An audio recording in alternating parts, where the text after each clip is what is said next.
প্রিয় শিক্ষার্থীবৃন্দ, W S কোয়েশ্চেনের basic নিয়মগুলো প্রথম ক্লাসে আলোচনা করা হয়েছে। এখানে আরও কিছু নিয়ম উদাহরণসহ আলোচনা করব। এখানে আমরা দেখব কখন how far, how long, how many, how much, how old বা হাউ অফেন ব্যবহার করতে হয়।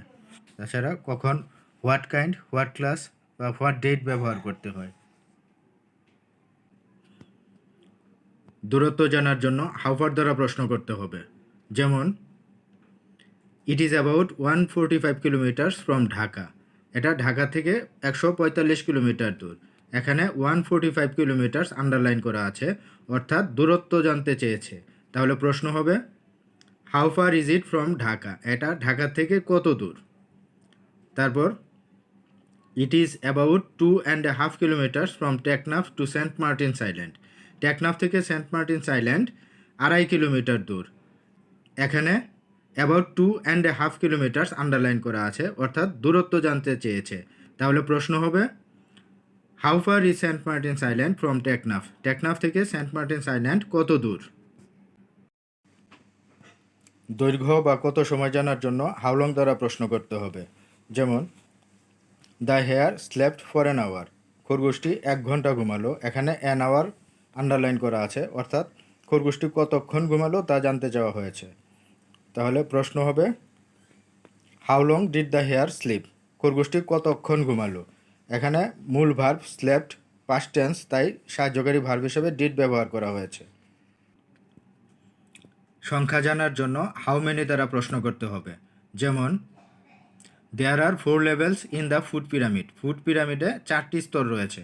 এখানে 4 আন্ডারলাইন করা আছে, অর্থাৎ কয়টি স্তর আছে সেটা জানতে চেয়েছে। তাহলে প্রশ্ন হবে how many levels are there in the food pyramid. Food পিরামিডে কয়টি স্তর রয়েছে। পরিমাণ জানার জন্য হাউ মাচ দ্বারা প্রশ্ন করতে হবে। যেমন he likes teaching very much. তিনি শিক্ষকতা খুব পছন্দ করেন। এখানে ভেরি আন্ডারলাইন করা আছে, অর্থাৎ তিনি কতটুকু পছন্দ করেন তা জানতে চেয়েছে। তাহলে প্রশ্ন হবে how much does he like teaching. তিনি শিক্ষকতা কতটুকু পছন্দ করেন। তারপর I eat cucumber and lettuce a lot. আমি প্রচুর পরিমাণে শসা এবং লেটুস খাই। এখানে এ লট আন্ডারলাইন করা আছে, অর্থাৎ আমি কতটুকু লেটুস এবং শসা খাই তা জানতে চেয়েছে। তাহলে প্রশ্ন হবে how much do you eat cucumber and lettuce. তুমি কতটুকু শসা এবং লেটুস খাও। এখানে আই এর পরিবর্তে ইউ ব্যবহৃত হয়েছে। বয়স জানার জন্য হাউল দ্বারা প্রশ্ন করতে হবে। যেমন আই অ্যাম 12 ইয়ার্স ওল্ড। আমার বয়স 12 বছর। এখানে 12 আন্ডারলাইন করা আছে, অর্থাৎ বয়স জানতে চাওয়া হয়েছে। তাহলে প্রশ্ন হবে হাউ ওল্ড আর ইউ। তোমার বয়স কত।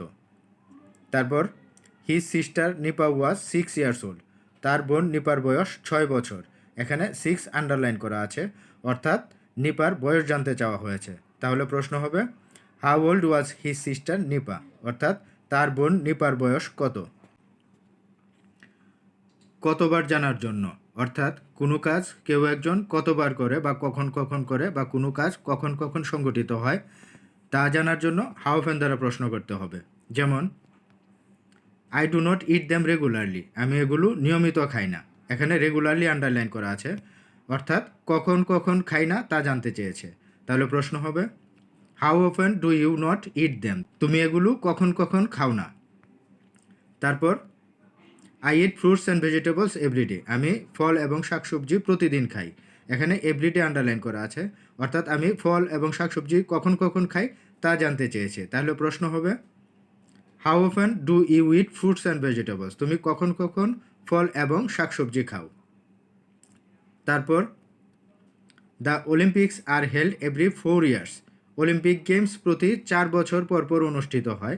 এখানে এভরি 4 ইয়ার্স আন্ডারলাইন করা আছে, অর্থাৎ অলিম্পিক গেমস কখন কখন অনুষ্ঠিত হয় তা জানতে চাওয়া হয়েছে। তাহলে প্রশ্ন হবে how often are the Olympics held. Olympic games কখন কখন অনুষ্ঠিত হয়। কী ধরনের তা জানার জন্য সিঙ্গুলারের ক্ষেত্রে হোয়াট কাইন্ড এবং প্লুরালের ক্ষেত্রে হোয়াট কাইন্ডস দ্বারা প্রশ্ন করতে হবে। যেমন Biju likes magazine about sports. Biju খেলাধুলা বিষয়ক ম্যাগাজিন পছন্দ করে। এখানে অ্যাবাউট স্পোর্টস আন্ডারলাইন করা আছে, অর্থাৎ কোন ধরনের ম্যাগাজিন পছন্দ করে তা জানতে চেয়েছে। তাহলে প্রশ্ন হবে what kind of magazine does Biju like, Biju কোন ধরনের ম্যাগাজিন পছন্দ করে। তারপর we need to make good choice, আমাদের ভালো পছন্দ করা প্রয়োজন। এখানে গুড আন্ডারলাইন করা আছে, অর্থাৎ কেমন পছন্দ প্রয়োজন বা কী ধরনের পছন্দ প্রয়োজন তা জানতে চেয়েছে। তাহলে প্রশ্ন হবে what kind of choice do we need, আমাদের কী ধরনের পছন্দ করা প্রয়োজন। তারপর Kishoreganj is a small town, Kishoreganj একটি ছোট শহর। এখানে স্মল আন্ডারলাইন করা আছে, অর্থাৎ কিশোরগঞ্জ কেমন শহর তা জানতে চেয়েছে।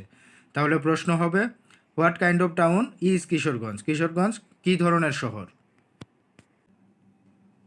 ঘড়ির সময় জানার জন্য হোয়াট টাইম, তারিখ জানার জন্য হোয়াট ডেট ও বার জানার জন্য হোয়াট ডে দ্বারা প্রশ্ন করতে হবে। যেমন ইট ইজ 2:15 PM, 2:15 বাজে। এখানে 2:15 PM আন্ডারলাইন করা আছে, অর্থাৎ সময় জানতে চেয়েছে। তাহলে প্রশ্ন হবে হোয়াট টাইম ইজ ইট, কয়টা বাজে। তারপর টুডে ইজ 2nd জানুয়ারি, আজ জানুয়ারির 2 তারিখ। এখানে 2nd জানুয়ারি আন্ডারলাইন করা আছে, অর্থাৎ তারিখ জানতে চেয়েছে। তাহলে প্রশ্ন হবে হোয়াট ডেট ইজ টুডে, আজ কত তারিখ। তারপর টুডে ইজ ফ্রাইডে, আজ শুক্রবার। এখানে ফ্রাইডে আন্ডারলাইন করা আছে, অর্থাৎ বার জানতে চেয়েছে। তাহলে প্রশ্ন হবে হোয়াট ডে ইজ টুডে, আজ কী বার। পড়াশোনার শ্রেণী জানার জন্য হোয়াট ক্লাস দ্বারা প্রশ্ন করতে হবে। যেমন আই রিড ইন ক্লাস 5, আমি 5ম শ্রেণীতে পড়ি। এখানে 5 আন্ডারলাইন করা আছে, অর্থাৎ আমি কোন শ্রেণীতে পড়ি তা জানতে চেয়েছে। তাহলে প্রশ্ন হবে what class do you read in, তুমি কোন শ্রেণীতে পড়ো। তারপর আই অ্যাম ইন ক্লাস 5, আমি 5ম শ্রেণীতে পড়ি। এখানে 5 আন্ডারলাইন করা আছে, তাহলে আমি কোন শ্রেণীতে পড়ি তা জানতে চেয়েছে। তাহলে প্রশ্ন হবে what class are you in, এখানে লক্ষ্য রাখতে হবে যদি মূল ভার্ব হিসেবে রিড ব্যবহার করা হয় তাহলে সাহায্যকারী ভার্ব হিসেবে ডু বা ডাজ ব্যবহার করতে হবে। আর যদি এম ইজ আর ব্যবহার করা হয় তাহলে সাহায্যকারী ভার্ব হিসেবে ইজ বা আর ব্যবহার করতে হবে। এই ছিল WH কোশ্চেন নিয়ে আজকে আমাদের আলোচনা। দেখা হচ্ছে নেক্সট ক্লাসে। সবাই ভালো থাকবে, সুস্থ থাকবে। ধন্যবাদ সবাইকে।